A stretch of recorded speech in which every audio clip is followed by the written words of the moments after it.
because you know there's stupid things that you're doing that you're just not going to quit doing because you like them. But there might be something on the edge there where, weak and useless as you are, you could stop that.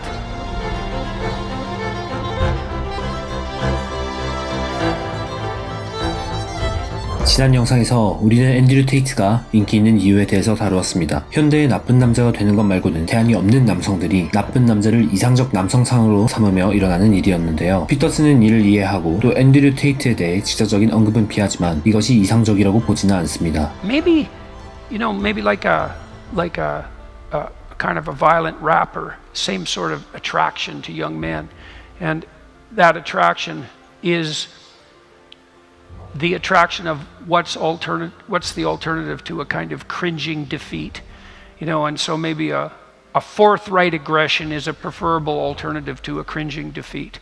And I have some sympathy for that viewpoint, 그렇다면 우리는 여기서 궁금증이 생깁니다. 피터슨이 생각하는 좋은 남성상은 어떤 것이고 또 어떻게 그런 남자가 될 수 있을까? 이에 대한 궁금증을 가진 한 남성이 피터슨의 강연 투어 중 질문을 던졌습니다. My wife and I came to see you for our honeymoon, and I'm going to be a dad. What are the top 3 rules for being the best man I can be for the people I love?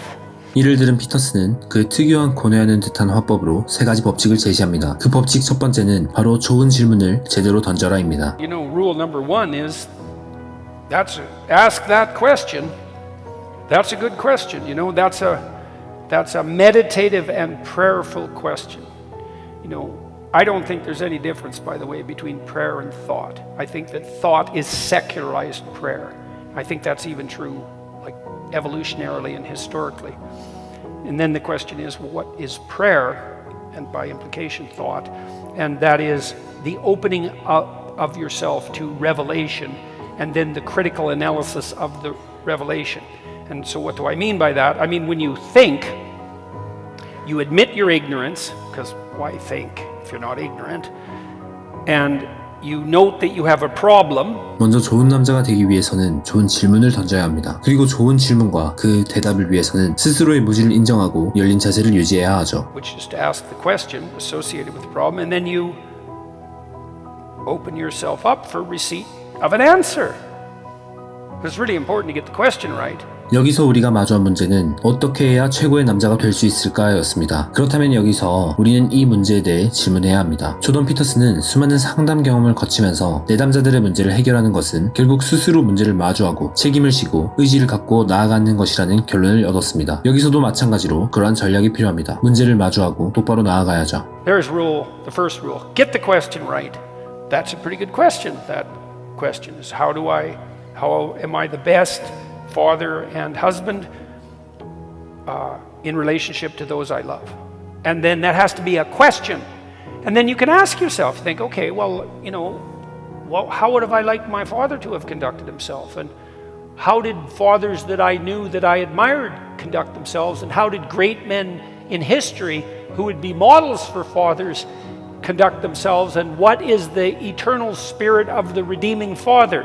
Those are all the same question at different levels of depth.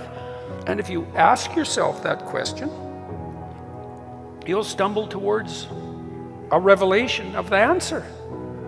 And then it's incumbent on you to embody that, to act it out. 피터슨이 제안하는 두 번째 법칙은 멍청한 짓을 그만둬라입니다. 우리는 살면서 정말 바보 같은 일을 많이 합니다. 그런데 더 바보 같은 것은 우리가 그것이 바보 같은 일인지 알면서 후회해가면서 계속 한다는 것입니다. 피터슨은 그런 것들부터 멈추라고 단호하게 말합니다. You could ask a different question. What stupid things am I doing that I could stop doing, that I would stop doing, both, that I could stop doing, that I would stop doing, that are interfering with me being that? And man, that's a great question to ask yourself every morning. What stupid thing am I doing that I could quit doing? That I would quit doing? Because those aren't the same thing, right? Because there's stupid things that you're doing that you're just not going to quit doing because you like them. But there might be something on the edge there where, weak and useless as you are, you could stop that. 예를 들어 때때로 우리는 정말 비효율적으로 공부하곤 합니다. 공부하다가 자료를 찾으러 들어간 유튜브에서 쇼츠 등에 정신이 팔리는 건 말이죠. 그런 것들은 애초에 필요하지도 관심이 있지도 않았는데 그냥 보는 경우가 많습니다. 이런 것들을 멀리하는 것이 우선 처음으로 없앨 수 있는 멍청한 일일 겁니다. 그리고 만약 당신이 최고의 남자가 될 거라면 멈춰야 하는 일이기도 하죠. 피터슨이 제안하는 세 번째 법칙은 언제나 진실만을 말하라. 적어도 거짓말은 하지 말라입니다. 이는 두 번째 법칙과도 맞닿아 있는데요. 이 또한 하지 말아야 하는 멍청한 짓에 해당하기 때문입니다. 피터슨은 12가지 인생의 법칙이라는 책에서 우리가 다양한 목적과 의도로 진실을 말하지 않을 수 있는데 이는 우리의 본래의 능력이 온전히 발휘되지 못하게 하는 장벽이 될 수 있다고 말하며 다음과 같이 조언합니다. 당신이 용감하게 탐험에 나서면 미지의 것을 향해 자유의지로 도전하고 새로운 정보와 지식을 얻을 것이고 그 정보와 지식을 바탕으로 새로운 자아를 형성할 수 있게 된다. Tell the truth. Or at least don't lie. Well, why did I formulate it like that? It's like, well, you can't tell the truth because, like, what the hell do you know? But some of the things you say are lies, and you know it, and some of the lies that you tell, you could just stop telling. Well, start with that. You know, incremental death and regrowth. Incremental death and rebirth. And you let the lies die, and you let something new emerge instead, right? That's the resurrection. So you let the spirit of deceit perish, and you let the eternal spirit of redemption arise in its place. And that's really good for you, and it's really good for your wife. It'll spice up your sex life like mad, and because she'll actually want to have you around.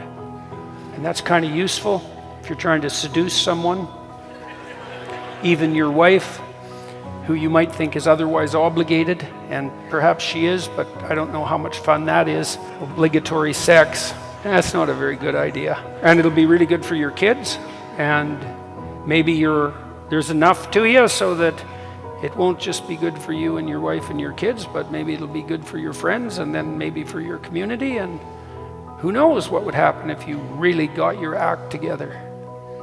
You know, like there is this weird idea that's central to our culture that because we're all of divine value, that we have the spark of God Himself within us, but we don't allow that to make itself manifest because we lack the courage and the faith.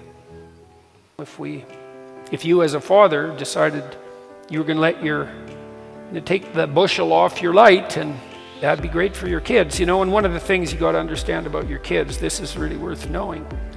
Your kids want to have the best relationship with you that they possibly could have. Like they're 100% on board with that idea. Way more than anyone you've ever met in your life. And that means you could have the best relationship with your children that you've ever had with anyone. That's what they offer you. And it's up to you to realize that, and you could. And that's a hell of that's a good opportunity, man. Even if you've been beat around a lot and betrayed and hurt, you've got those little kids and they're thinking, what do you want to do, Dad? You know, and if you're bitter, that'll cut you to the quick and you'll hurt them. You don't want to do that. So, hey man, you're asking the right question, so good luck with it. And 내가 사랑하는 이들에게 좋은 남성이 되는 것, 최고의 남편이자 아버지가 되는 것은 제대로 된 질문에서 시작합니다. 어떻게 하면 내가 최고의 남성이 될 수 있을지 질문을 던지고 그 대답을 얻기 위해서 나를 솔직하게 드러내고 밑에서부터 고군분투하는 것이죠. 그것은 힘든 일입니다. 쉽지 않고 비틀거리는 일이죠. 하지만 왜 애초에 그런 질문을 던지고 힘들게 걸어가기 시작했는지, 내가 사랑하는, 날 사랑하고 바라보는 연인, 아내, 아이, 가족, 그들을 생각하며 그저 걸어가는 것, 그것이 좋은 남성이 되기 위한 어쩌면 유일한 법칙일 것입니다.